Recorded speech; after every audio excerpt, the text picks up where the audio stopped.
नमस्कार.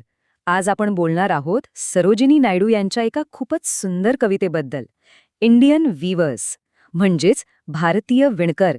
पण सुरुवात करूया एका इंटरेस्टिंग प्रश्नानं. विचार करा, फक्त 12 ओळींची कविता आणि ती आपलं संपूर्ण आयुष्य कसं काय मांडू शकते? हो, हे शक्य आहे. आणि हेच तर या कवितेचं खरं सौंदर्य आहे. कमीत कमी शब्दांत जीवनाचा इतका मोठा अर्थ सांगणं.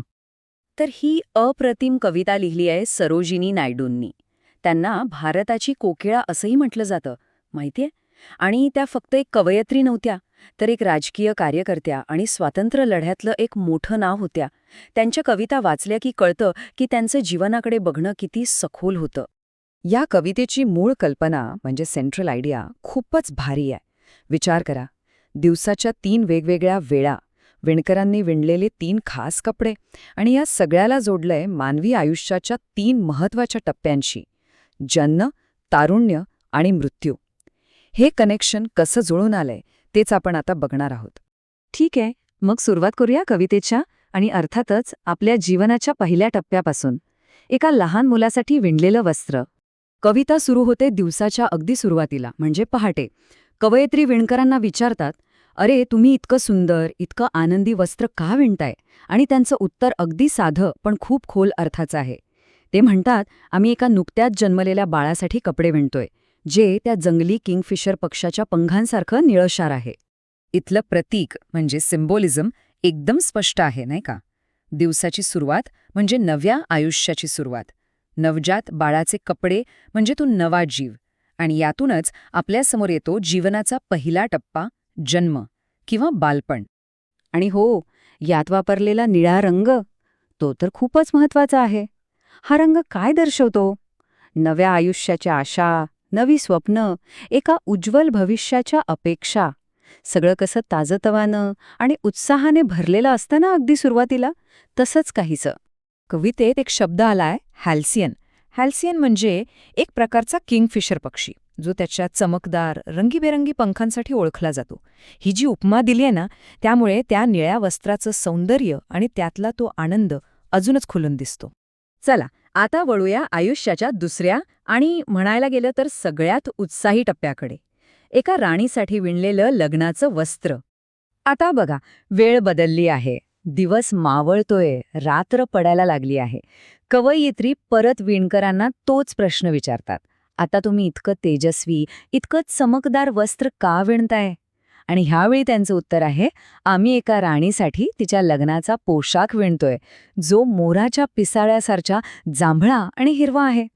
तर इथे रात्रीची सुरुवात म्हणजे संध्याकाळ, आणि राणीच्या लग्नाचं वस्त्र हे प्रतीक आहे आयुष्यातल्या तारुण्याचं किंवा प्रौढावस्थेचं. हा तो काळ असतो जेव्हा आयुष्यात जबाबदाऱ्याही असतात आणि मोठे मोठे उत्सवही असतात. आणि या टप्प्याचे रंग तर बघा, जांभळा आणि हिरवा.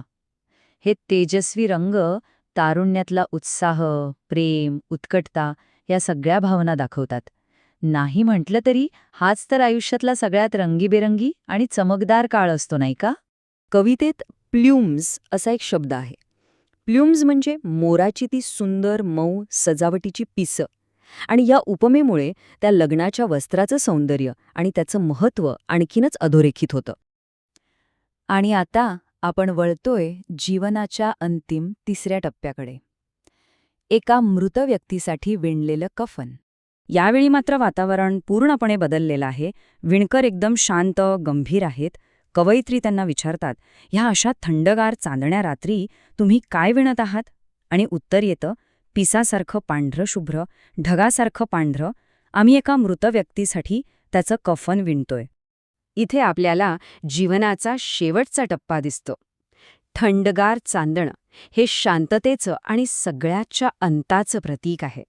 आणि मृत्यू व्यक्तीचं कफन हे वस्त्र अर्थातच मृत्यू किंवा वृद्धापकाळाचं सूचक आहे.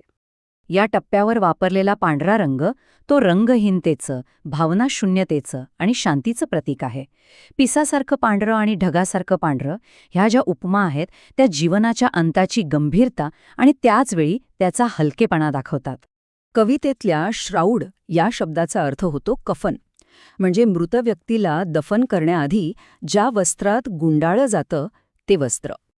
तर आता या तिन्ही टप्प्यांना एकत्र जोडून बघूया आणि कवितेचा जो मूळ गाभा आहे तो समजून घेऊया, म्हणजेच जीवनाचा धागा.